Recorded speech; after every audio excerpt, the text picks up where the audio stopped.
One. Hey, everybody. Welcome to the Daily Objective. And I'm going to be talking about the show Severance and some of the questions that it raises. It's a very thought-provoking show. I think it's a wonderful show. If you have not seen Severance, please watch it. There will be spoilers here today, so consider yourself warned. And if you do go watch it, come back later and leave us a super thanks and watch the review. Send us a super chat today with any questions, concerns, or just expressions of support. So the show Severance takes place maybe in current day, maybe slightly in the past, because there's a lot of flip phones in there, but it's unclear if they're using flip phones because they're living 15 years in the past, or if they're using flip phones because like the company Lumen, the main corporation that's the topic of the show, requires their employees to only use archaic technology. That's not clear, but it's basically a contemporary show taking place in Pennsylvania, where there's a company called Lumen, like I said, and they are using groundbreaking technology called Severance, where they plant a chip in your brain, and that basically cuts your consciousness it severs your consciousness so that whenever you are in the particular section of the company's building, you basically are a new person. You have no memories. Basically, you wake up as an employee of this company with amnesia. In my understanding of amnesia, this is basically what life is like when you wake up as an employee of Lumen. You have a full vocabulary, you have knowledge of the world. So like, all 50 states in America, for example, but you don't remember which state you are from. You don't remember any people in your life. You have no personal memories, but you have a basic, like I said, vocabulary. You have knowledge of the world. So it's like having amnesia. I don't know if amnesia is a disease or a condition. I don't know if it comes from getting hit on the head. I think it kind of is. So it's a brain. So basically, I suppose the severance procedure induces amnesia in effect, but is able to be reversed as soon as you step off of the company premises. So when you wake up as an employee of Lumen, you have no memories, and they basically tell you, okay, here's the situation. They show you a video from your other self, basically explaining the situation where your outie, as they're nicknamed, the you from the outside, the company, explains to you, I am agreeing to have my consciousness severed so that I will have no memories of my outer self when I'm at work, and then I'll have no memories of being at work when I leave work. And that's basically how these people are living. So when they're inside of this, during work hours, from 9 to 5 roughly, they're basically a new person. They have no memories, and the ethical questions are obvious. People are wondering, is this ethical?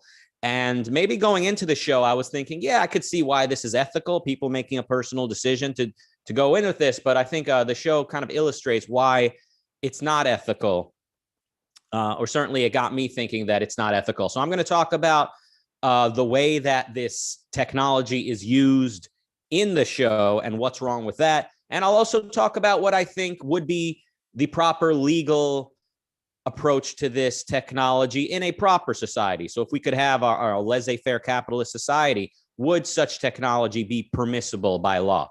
And here's where you might be surprised. You might think, oh, the laissez-faire capitalist pro-abortion, quote, libertarian should just be completely for the right of a person to partake in such a procedure. However, I think it's a little bit more complex than that. So in the show, when they're basically training these people, they're training these employees, these people have no contact with the outside world. They have no concept of calling the police. They have no way to communicate with their outer self. And of course, the pretense for all of this is that this is very sensitive work that they're doing, right? This is the company's privacy that they're protecting. So the you who is inside of work during work hours, ought not be able to communicate with your outer self. So you cannot bring a written note with you onto the elevator when you leave. The elevator will stop working and the alarm will go off. So you can see the obvious problem with that. The employees at times want to communicate with their outer self and say, get me out of here. This is not a suitable place. I don't want to be here, but they have no way of communicating. What they can do is submit a resignation request, and that request word gets back to them is denied. Whether the request is actually passed along to the outie or not, you kind of get the impression it's usually not shown to the outie, the outer self, because the outie just, would probably have questions. Why is my innie? Why is the me at work requesting to leave?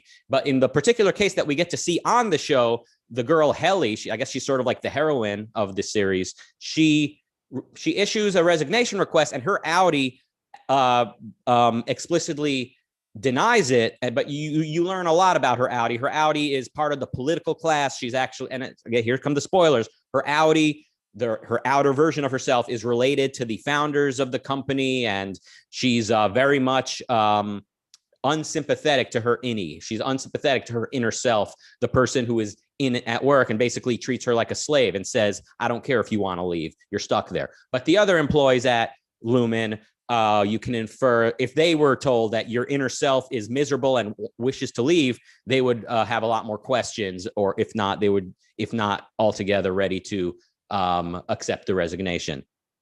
In any case, you cannot communicate directly with your outer self. That's a problem.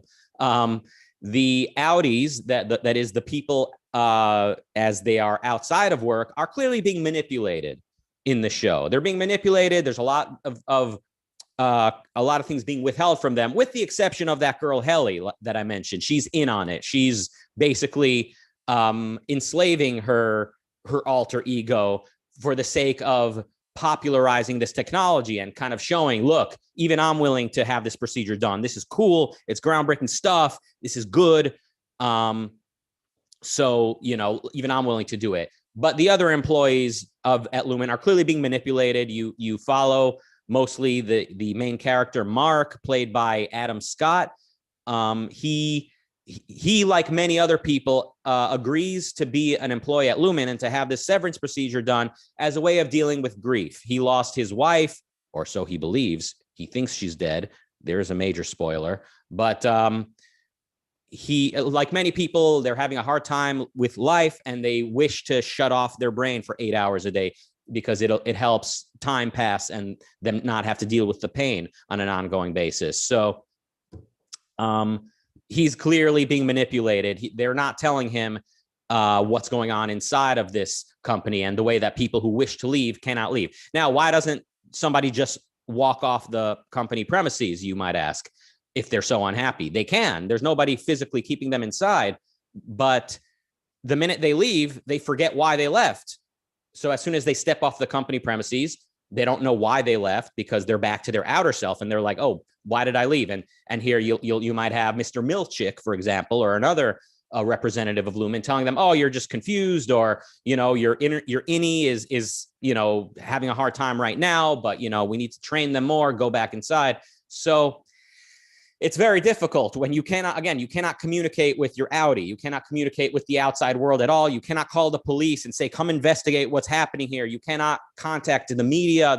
You have no lawyer, right? You have no access to a lawyer. It's clearly unethical and should not be legal, but it's not very controversial to say that the way this technology is used in the show Severance ought not be. It's going to be more interesting in a little bit when we talk about, should this technology be permitted in the world as it ought to be? That's going to be a little bit more nuanced and complex, I think. But the way it's taking place on this show, these people are being farmed. They're being manipulated. You wonder at first, like, what is the point of this company? Or like, what are the severance department? What are they actually using this technology for? And the impression I get after season 1 is basically experimenting on people is the point of that department of the company for the time being. They want to use this technology on the whole world. They want to popularize it, and for now they're basically experimenting. So in addition to the 9 to 5 employees who come there, their memories are wiped clean, and now their entire existence, their entire life is inside of this workspace. There's also certain people you discover who are there full time. These are people who have been presumed dead by the outside world. And Mark's wife is one of these people. He sort of finds out. It's complicated because he's alternating between the two consciousnesses. you'll understand if you watch the show. At this point, I feel bad for you if you haven't watched the show, because I'm just giving away the valuable secrets and spoilers. Anyway, your problem at this point, because you have been warned. His wife, I guess it seems like she was in a car accident and presumed dead, but really not.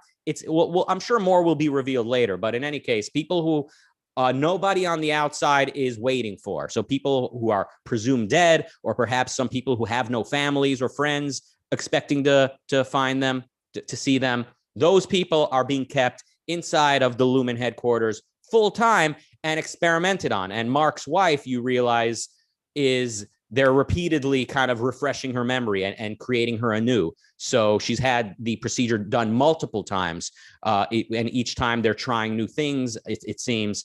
So clearly now the farming of human beings it rises to a new level. Now these people, they have no knowledge of the outside world. They have no conception of their own right to their own, person. They're basically just being born as adults with no memories and being told each time, you've agreed to be here, your outer self agreed to put you through this, and this is your job, and here's what you need to do. So throughout, there's this very creepy, like patronizing corporate dialect that the staff keep using, which, definitely bears some similarity to how people talk in real life in the corporate world, or just among, I don't know, corporate team building culture. I don't know. A lot of you probably have had to deal with it much more than I, but they take, I think, like useful language, agreeable language habits, but they like crank it to 10 and they just use it in such an obnoxious way. And the most important fact here is that these people are basically captive inside of this company. Another even more creepy element, much more creepy element than the language used, is the religious element. So they are basically teaching these employees at Lumen about Keir, I forget his last name, someone might remind me, but the founder of this company back in the 1870s, I believe. He created this company, and he left behind all this literature. He's basically like an L. Ron Hubbard type figure, like, the founder of Scientology, who left behind all this literature that people like worship, that some people, unfortunately, they think that like Ayn Rand students are also doing this. They think that like Rand is this messianic figure, and that her literature is taken at like dogmatically as mystically holy. So that's an unfortunate sort of thing, that impression people get, but I don't think it's correct, obviously. But definitely with Scientology, you kind of see the parallels from that to the way the cult worship of the founder of this company, Keir, his first name is, and I forget it, Egan. Thank you, Maria. Egan, and he's from the 1870s, and each generation, a new member of the family is sort of the figurehead of the company. And the company is big, and they seem to be a conglomerate company, so they have a hand in various industries. So this Severance part of the company is just a small part of what they do, or it's one part of what they do. They have a hand in various other things that is sort of hinted at. You have to suspend your disbelief when watching this show to believe that this is possible. And I think what part of what the show is doing is kind of saying, like, look what corporations would do if we let them. And it's just, first of all, would they really? And also, could they really? And in today's context, a corporation could not have these employees there with, a brand new, fresh, blank slate, right? They're like born anew inside of this location, and they've got no access to the outside world. They have no memories. They have no idea what's going on, and nobody on the outside is allowed to know. No one, you don't have the police nearby. You don't have government oversight. The same government that won't let you open a restaurant without busting your balls around the clock. The same government are perfectly fine with basically human farming here, or just they're perfectly fine being in the dark about what's going on inside of there. And I think the show is saying, oh, well, the government's, manipulated it, or they're in on it, right? It's one big corrupt system. So as we often see, and we see it in popular media, and we see it, I mean, sometimes here in our own comment section and throughout the internet, it's the dropping of context. So whenever we see corruption, everyone blames the corporation, and they say, oh, the corporations are buying everyone out, forgetting the fact that the corporations are only able to buy politicians because everyone keeps demanding more regulation. If the government were never given, if they were never granted the ability to regulate, if people never told the government, create jobs, aka create subsidies and incentives, if the people never told the government, tax us, tax the major corporations, if the government never had the ability to pick winners and losers, if the government never were given the ability to manipulate the economy, then the economy, aka businessmen and companies, would not have anything to bribe them for. So as usual, we see that the company is the bad guy, meaning the company, if left unregulated, will just completely enslave us all and treat us like cattle. And again, they drop the context that it's regulation that brought that regulation and, incentives, subsidies, taxation, giving politicians the discretion to decide how much they're going to regulate and tax. These types of things drive politicians deeper into the bedroom of corporate businessmen. So that's a big part of the context people drop. But even in today's lobby system, like I said, even in the very corrupt lobby system that we have, where politicians and businessmen are in bed together, you really think for a second this would happen, that you would have a company basically farming human beings and nobody in the outside would come by, not one rogue employee of the company, not one police officer, not one, I don't know, group of vigilantes, or not one media expose would demand to see this. Like it could not, even in today's context, you could not have anything like that, even in today's lobby system and all of its corruption. I think you have to suspend your disbelief to even pretend this is possible in today's context. Now, I mentioned the religious element, like they brainwash the employees to worship, what's his name? Keir Egan. So that explains some of their subservience, like why they don't just leave is because they're basically, the only world they know is like the company handbook, and what Keir is telling them is like left them, and basically thou shalt not read literature by lesser men. Basically, Keir is like their Moses or their Jesus, whatever. Like they're brainwashed and they don't know the outside world. They don't know any better. Also, the actual the other employees, the higher ups, the managers, the people who are part of pulling the strings on this whole thing, the people who are not severed, the people who are manipulating the severed employees, they themselves, you realize, at least one of the major women working at the company herself worships Keir Egan, right? She herself is like a proto-Scientologist. I don't, proto is not the right word, but like she like worships this man Keir, and basically has given her life to this company and worships the man. So the people working at the company, even on the upper level, seem to worship. They're in on this cult, and they themselves believe in it. So it's not just that the religious aspect is being utilized to brainwash the lower level severed employees. It's the severing people. It's the people manipulating the severed that are themselves also worshiping, the overlords, which explains a little bit of how they're able to get away with it. Like, why aren't any rogue employees turning on all of this? But even so, like, for it to get that big, and for no media, no police, no military, I mean, for God's sake, this is this is basically slavery, what's going on in there, that nobody would demand to see what's going on inside of these office walls. You have to suspend your disbelief to believe it. One very interesting development on the show that I thought was very interesting, that I just want to mention, is a very sort of cliche self-help book makes its way into the corporate headquarters, into the severed section of the company, where all these severed workers are, working away in their blissful ignorance. I shouldn't say blissful. They're working away in their ignorance, unaware of how badly they're being manipulated. This book finds its way into there through some turn of events, and the employees are secretly reading this book. Now, it's very cliche. It's like a self-help book, but like it's so hacky and kind of trashy, and like the author thinks he's so profound, but it's like, you know, it is trash. But in their context, these people, they've never read any book in their short life other than, you know, the company handbook, the employee handbook. And this is groundbreaking stuff to them. This is like changing their life. These, you know, this self-help stuff saying, you know, you think you need your job.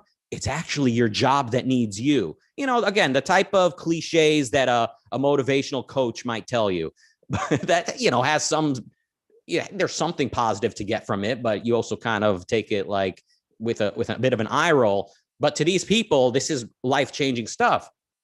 And it gives them the courage. I think in part, it in part is what gives them the courage to exit. They find a way, they figure out a way to switch back to their or switch back to their innie self when they're out. When they leave the building, they find a way to actually switch back, and they have the courage to do so, to defy the orders of their overlords, to basically venture into the unknown. So it's an honorable move by the four main characters of the show, the employees inside of Lumen. They find honor. In my opinion, they take a very courageous, bold step, and that is the climax of the season. And what happens then, I don't think I even need to tell you for the sake of what I want to cover here today. So at least a little bit will be left to your discovery if you do watch the show. All right, I'll read the super chats before moving on to the next part. Marilyn, thank you for the $2. Allie with $5 says, this sounds like a show I would enjoy watching, and this would have made an excellent TV talk show. Nanotech could possibly do this if ever possible. I don't know what nanotech is. I guess somebody might fill me in on this, and I'll try to comment on it based on what you tell me.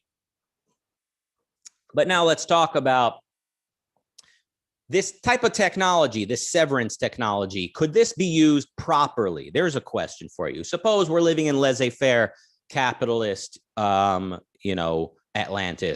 and there is a clear understanding that it's not okay to manipulate people. So no, we're not going to have people inside. Well, maybe we will. Here's the question. In a free society, should you, the individual, be free to undergo this procedure, to undergo this severance procedure, knowing that your alter ego will have no memories and will need to basically bear the burden of whatever you've left them? So kind of one approach to this would be like, yeah, you have the right to do that. It's your body, like you have the right to undergo this procedure, and that's that. But here's the problem. Here's one of the problems. You're basically, if you're doing this procedure as part of your employment with a company like Lumen, you're basically giving them yourself as a slave. You're basically agreeing to be a slave. And the question is, should you be able to, give yourself up to slavery? No, the answer is no. So even in, I think, the view of objectivism, right? The view of a laissez-faire political approach, there are some things you don't have the right to do, such as renouncing your own rights. Now, if you want to be a slave, you can go work for free. Absolutely. Go knock yourself out, work free. But the minute you decide you don't want to work for free anymore, you're free to stop. Nobody can say, oh no, you agreed to be a slave, now keep working. They can't do that. And even if you signed a contract saying I will be a slave forever till I die, they cannot enforce that contract. One of two things would happen. Either you would have to pay a fine, like a fine up for breaking the contract, or I think maybe more likely a court would throw the contract out. A court would say, this is a bogus contract. You cannot sign a contract saying you'll be a slave forever. That is not what contracts are for. Contracts are not for basically renouncing your own future judgment. So anyway, this could not happen. I don't think undergoing this procedure as part of your employment would be permissible insofar as it overrides your future judgment. Another aspect that I think, another problematic aspect of this whole procedure is you wake up with no memories, no past, and yeah, you're now dealing with the burden left to you. So what one of the things you discover later in the season is the senator's wife used the severance procedure in order to not have to deal with pregnancy. So she got pregnant, went through the severance procedure, and now her alter ego is basically carrying this fetus to term. And then once the baby is born, flip back, and now basically the senator's wife never had to deal with the pains of pregnancy. And this is part of why the company is trying to popularize and legalize this procedure, the severance procedure, is because they want people to have access to it in order to just basically not have to deal with things that are unpleasant. You know, you don't want to deal with going to work. That's fine. Just go through this severance procedure and your alter ego will go to work for you. You don't want to deal with the pains of pregnancy? Fine. Your alter ego will deal with it. So basically your alter ego here is being treated like a slave. And that is wrong. And it is, and this new person that you're basically creating, did not agree to this.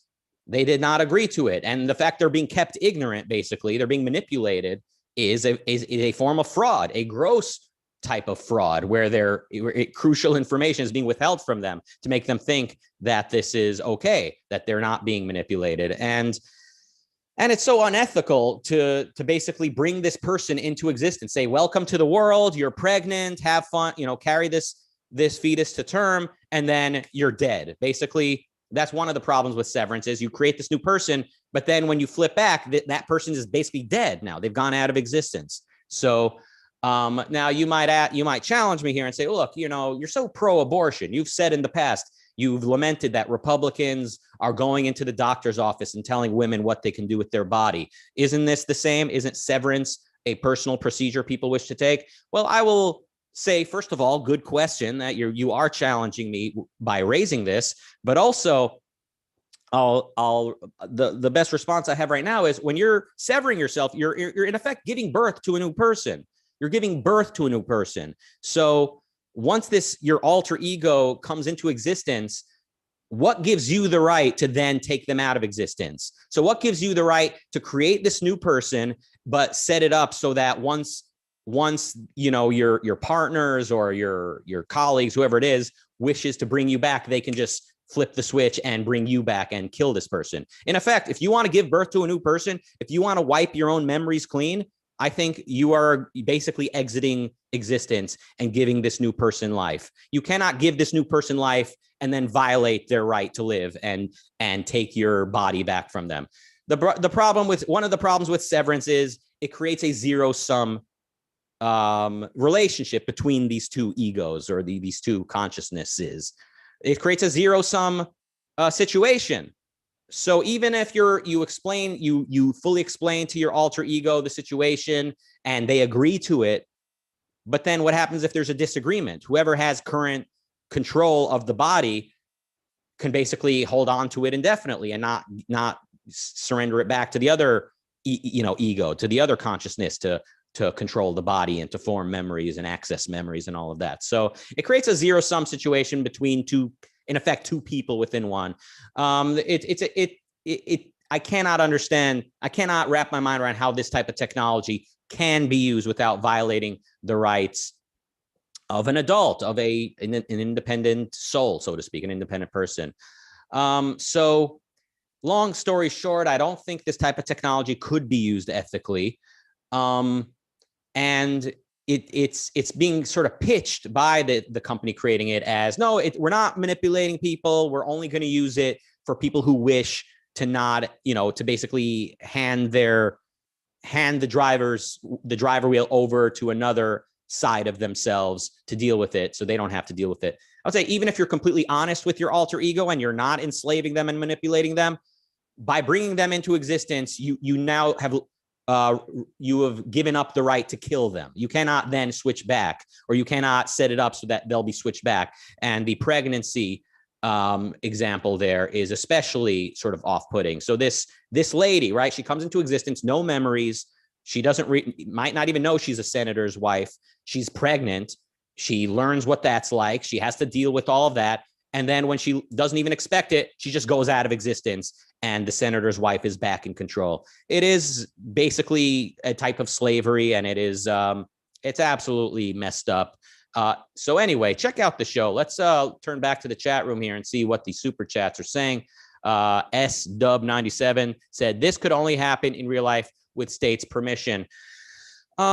Which state's permission? Are we talking about the Soviet Union? Are we talking about the party from the book 1984? Again, people talk about the state as if it's this enigma, as if it's this, class of people we have no access to. These people, they went to our schools, we elect them, and they want to get reelected.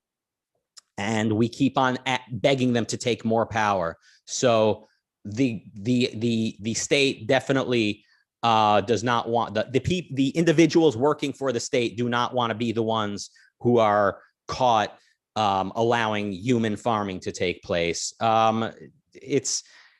It's a little bit it strikes me a little bit as what I mentioned earlier, that whenever they're anyway, maybe I'm reading too much into the super chat. It could happen. It could happen for a while. Like if this technology to emerge, it could not. What could not happen would be what takes place in the show Severance. And here's the point I'm trying to make, at Mr.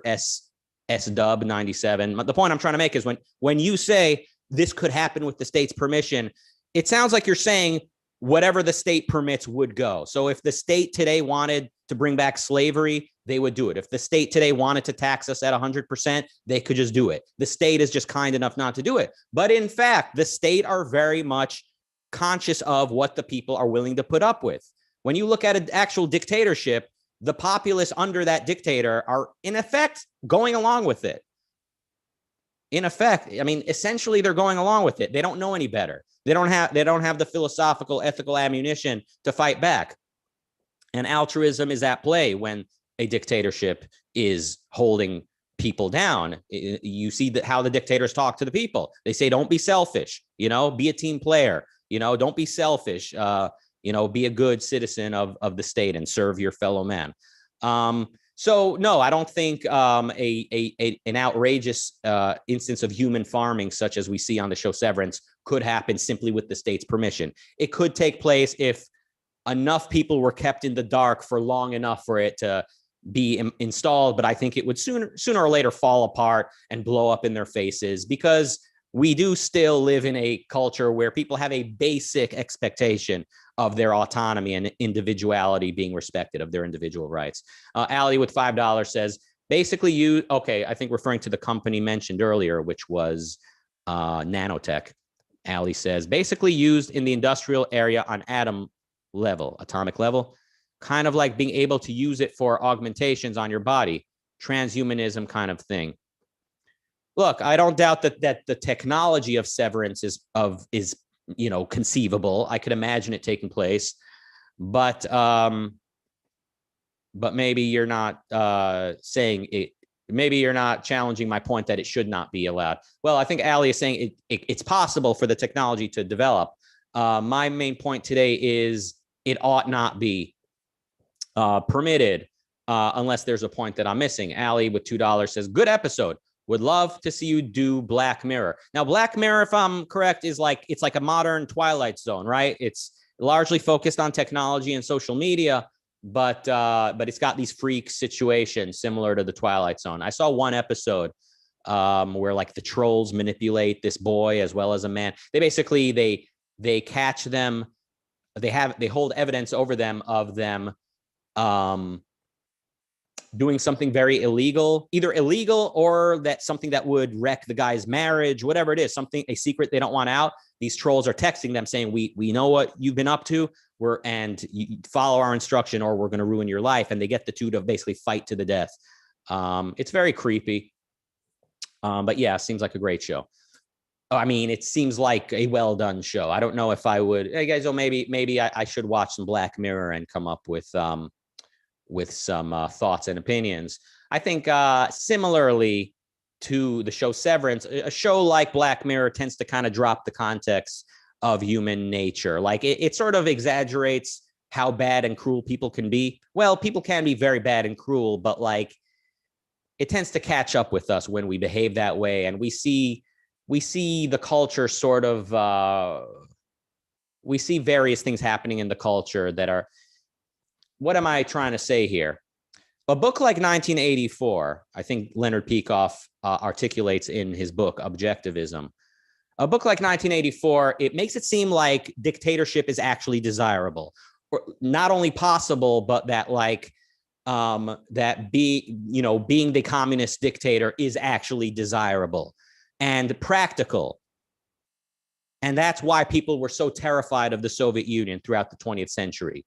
They were kind of running from this belief they have, which is like the Soviet leaders, they won, like they're basically winning at life by being in that position, and communism is sustainable or whatever, or like that dictatorship is sustainable and practical. Now, in reality, dictatorship is not practical, and it doesn't make the dictator happy. Basically, my point here is shows that like bring forward human cruelty sometimes makes people seem like impervious to the consequences of their own actions. So I shouldn't say this so much about Black Mirror because I've only seen a couple episodes, but these shows or movies that kind of bring to the forefront human cruelty, they tend to sort of pretend that cruel people and sadistic people are winning. Like they're like, we need to get it, like we need to stop them because they're left unchecked. They will just do this and they will take over the world. Really,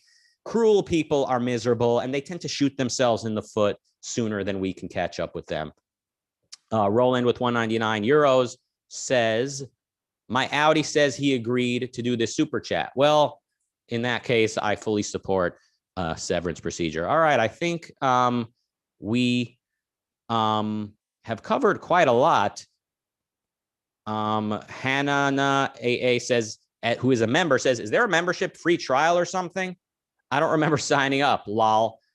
Maybe it was your Audi or your innie. Maybe it was your severed side of you who signed up and hit that join button. But if anyone out there wants to become a member, hit that join button and unlock all types of exclusive content. And best of all, support the channel. Where else do you see this type of content? So I'm kind of scrolling through the chat room just to see if there was any kind of thought-provoking or interesting.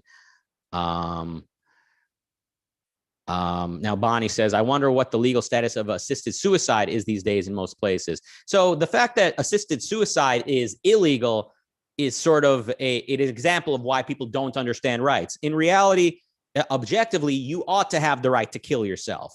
What I'm saying is you should not have the right to basically create a new person who did not agree to be born, but must basically die as soon as you command. Basically, you're killing this other person.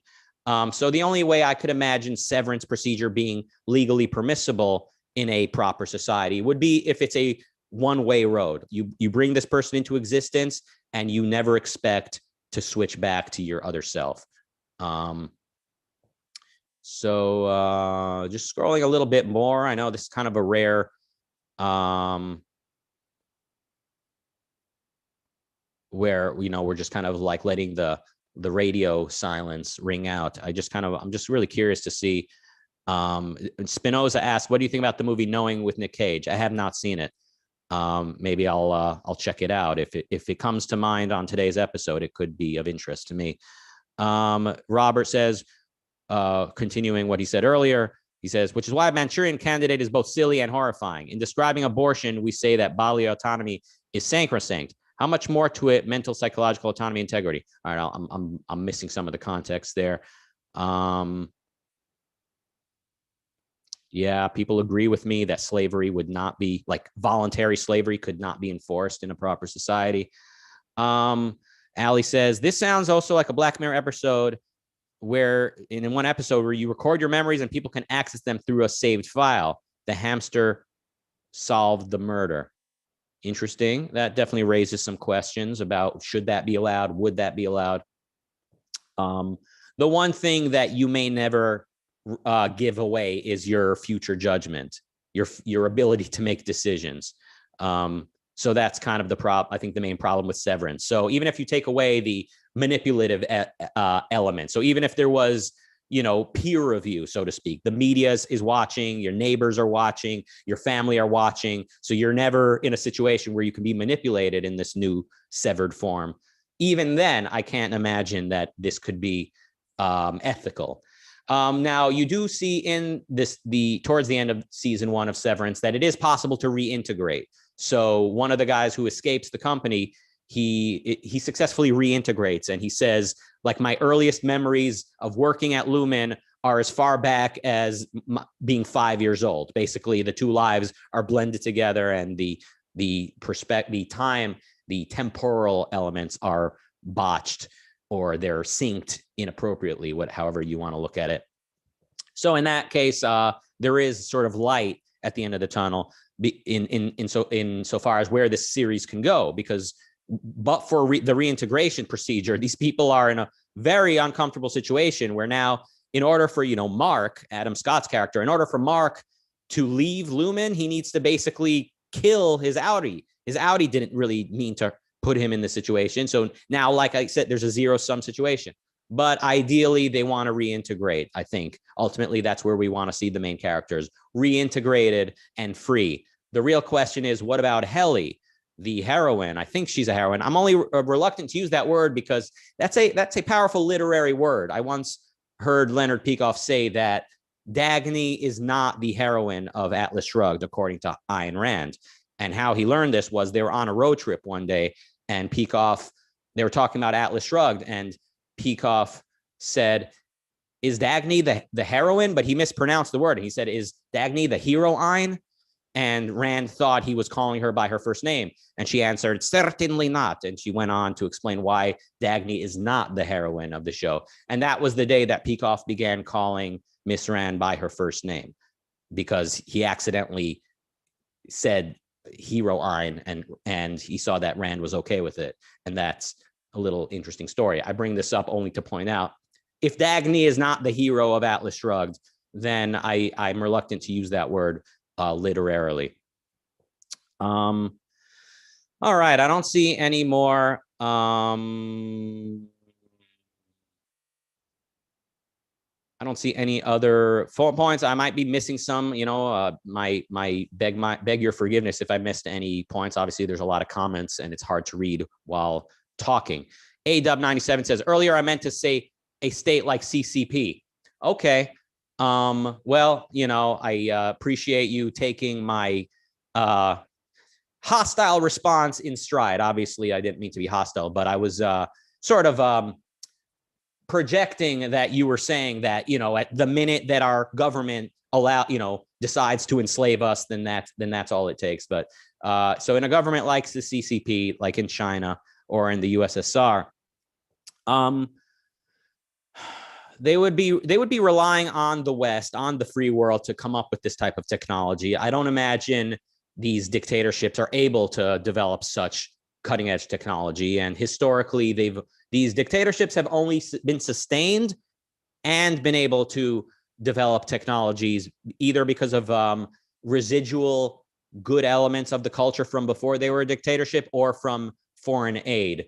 So it's hard to imagine these types of despotic or dictatorial parties developing the technology without help. But even if they do develop it, think about what it takes to keep such a sloppy, like to keep the kind of system in order, to get all these people to go along with this ridiculous type of situation. So maybe they'd be able to develop it and impose the system, but it would fall apart. And again, bringing up the book 1984, it's a highly unrealistic book.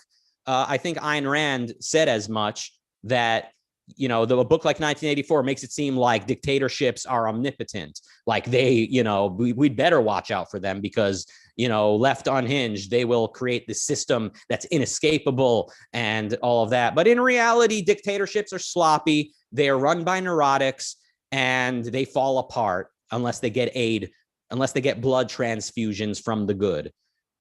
So the evil is nothing to be afraid of. The only thing we have to fear is the impotence or the lack of confidence of the good. There's a very positive take on morality and politics. Francis with 20 tries, TRY. What is that? Somebody, a Mr. Producer behind the scenes, if you want to tell me. what kind of currency that is. I'm curious. Francis asked, where did Dr. Peikoff tell that story?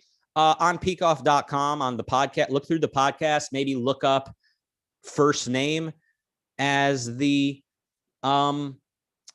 keyword. It's the story of how Peikoff began calling Ayn Rand by her first name. So you can hear it for yourself. It's a Turkish lira. Thank you for the Turkish lira. I hope the lira is strong these days.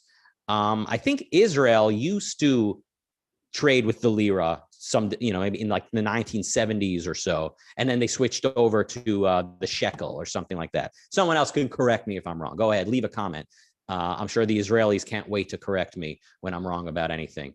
But I will say this, the more I taste Turkish food and Greek food and even like Israeli food that's from, Tel Aviv or all these other places that are not Jerusalem, the less respect I have for all of them. These people, they don't know what like good Middle Eastern food is. They don't know what a shawarma should taste like. They put in that cucumber sauce. I don't know what they're doing. The Tel Aviv people, they're into like egg marinara nonsense.